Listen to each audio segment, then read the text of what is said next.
Hey everybody, my name's Alan. Welcome to my channel, The Kitchen Alchemist. Today we're going to be working with some blueberries here. We're going to make a nice little compote to go on some vanilla dessert shells, and we are also going to make some whipped cream to go with that in time for Mother's Day. So if you don't have a lot of money and you don't have a lot of time, this is going to be great because it's super simple. But at the same time, I'm going to show you exactly why we use sugar when we're cooking with fruit. The reason that you cook fruit is to break down the fibers in fruit. And when you break down those fibers in fruit, they bring out all that nice natural sweetness, and you need to also complement that with sugar because it helps break that fiber down. So in this big pan, we're going to be using sugar. In this small pan, we're not going to use sugar, okay? So into the big pan, berry gone rogue there, with some berries. And we're on like a medium low heat here. And we're going to go in with these. Make sure you wash your fruit always, no matter where you get it from, and no matter if it's packaged or what. So this here, we're just going to do some water with. Boop. A little bit of water in there. And here we're going to do a little bit of water. But we're also going to do some sugar. And I just, this is a recipe that's kind of to taste. You don't want it to be too super sweet. Don't add a lot of sugar. But, you know, it's supposed to be super sweet, right? We're going to give this a nice little mix up. And you can kind of already see the juices coming out here. But if you look over here, I'm moving this for the other camera, you really can't see any juices coming out except for the water that we already had. So you can already see the sugar's doing its job, right? The sugar's already getting everything nice and broken down really super quick. And you got this over here that's just kind of doing its thing, but it's not making, look at the sugar just bringing out all that juiciness. You can see the syrupiness that it's bringing out because of the sugar being combined with it, right? Super good, super good. All right. And I'm going to show this camera over here as well right after I do this. You see the breakdown there? It's kind of looking similar now. But without that sugar, you don't have that nice little syrupiness. Everything's really starting to get broke down in this one. All right, so here you can kind of see here, it's just nice and watery. That's really all that's going on there. But if you look at this one here, it is nice and syrupy looking. And we're also at the same time keeping the shape of our fruit while we're breaking it down with that sugar. Not using that sugar, you're really going to end up this is just going to end up with kind of a bitter taste probably. I mean, it's not because it's burning. I mean, you'll get burnt taste anytime you do that. Okay. So now that I've kind of explained the difference here, I'm going to take this because I don't like to waste. I'm going to throw it into here. We're going to add just a scotch more sugar onto it because we added something else in, right? And again, this is a recipe that is to taste, right? So that being said, again, you could not add as much sugar. Do not use any fake sugars. It's not really the same thing. Sugar on the raw is more likely to burn before it starts to help this whole breakdown and caramelization process that we have going here, all right? It's all blueberries here. Okay, so we got a rogue blueberry here. Something I really love to do, we're on a lower heat, we're just simmering it down now, okay? Getting a little bit more of that breakdown of the fruit. Oh, Oh, you should smell it. It smells so good. I love the smell of blueberries being cooked. Now, we're going to add just a little bit of lemon juice. I don't recommend adding 18 teaspoons, which is what I have right here. I'm just going to do that much and make a little bit of smoke over here. Now, the reason I did that is because lemon just brings it out with fruit. I think it does more so with blueberries, honestly, in my opinion. I just love the way lemon does its work. It makes it taste fresh, clean. It's just really good. So we are going to grab, this here, and put our fruit in it. We added a little bit of lemon juice at the end there, and you can use real lemon juice.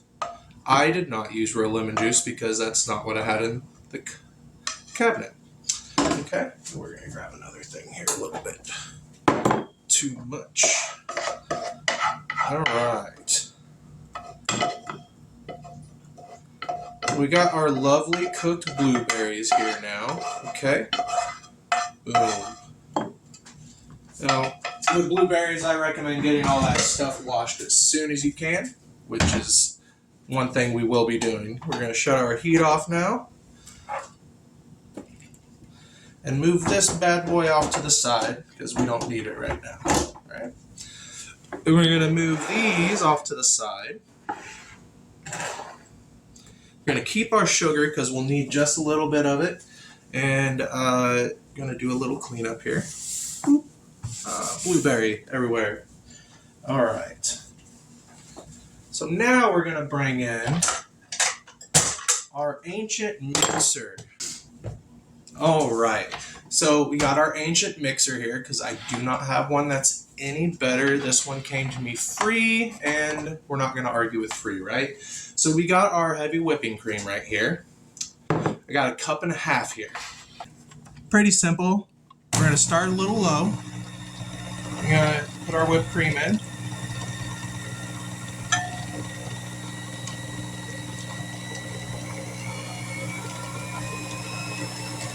So what's happening with this whipped cream whenever you're doing it, we're going to add a little bit of sugar right now, is all the milk proteins in here are rapidly getting combined, right?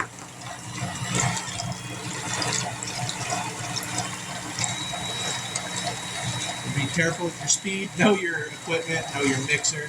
If your mixer's unstable, or if it, ramps up real quickly, be very careful, alright? You don't want to get whipped cream everywhere. But ultimately, we're going to end up on a high speed here. Highest one this can go to anyway. And the reason we're gradually going into that is because you don't want to get too rough on the proteins, okay?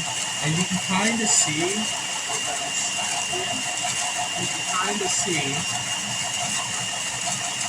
it's thickening up there. Looks kind of almost like some melted ice cream, right?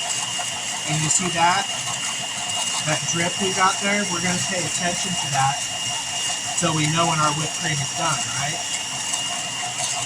And that right there falling over